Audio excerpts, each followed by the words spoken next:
గతంలో విద్యాశాఖ మంత్రిగా పనిచేసిన వాళ్ళకి డిక్షనరీలో ఏముందో కూడా తెలియదు.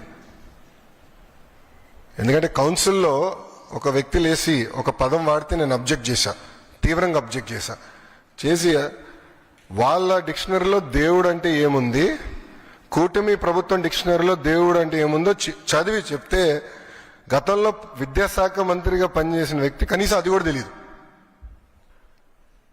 అంటే డెప్త్కి వెళ్ళలేదండి. ఈరోజు మేము అందరం అహర్నిశలు కష్టపడి డెప్త్కి వెళ్తున్నాం.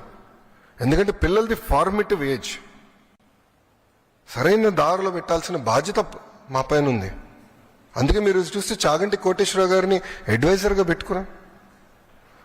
ఆయన ఏ కంటెంట్ అయితే తయారు చేశారో విలువల పైన అది మేము పిల్లలకి ప్రింట్ చేసి ఇస్తున్నాం. ఇట్లా చాలా సీరియస్గా మేము తీసుకుంటున్నాం, ఒక ఛాలెంజ్గా తీసుకుని పనిచేస్తున్నాం. అది కూటమి ప్రభుత్వానికి ఉన్న చిత్తశుద్ధి.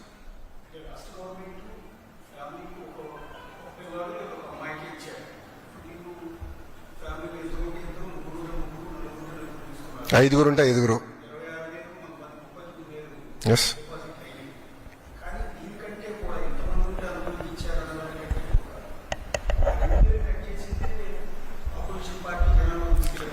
మళ్ళీ వాళ్ళు ఎందుకు ఇవ్వలేదండి? వాళ్ళు ఏదైతే పెట్టారో వాళ్ళు పెట్టిన కండిషన్సే మేము పెట్టాం. మేము కొత్త కండిషన్స్ ఏం తీసుకురాలేదు. గత ప్రభుత్వం పెట్టిన కండిషన్స్ ఏదైతే ఉందో అదే ఫాలో అయ్యాం. ఎలిజిబిలిటీ క్రైటీరియాకి ఎలిజిబిలిటీ అయ్యేదానికి ఏదైతే ఉందో మెకానిజం అదే మేము ఫాలో అయ్యాం. సో వాళ్ళు మమ్మల్ని ప్రశ్నించే హక్కు వాళ్ళకి ఎక్కడుందంట? వాళ్ళు చేయండి మమ్మల్ని ఎట్లా ప్రశ్నిస్తారు?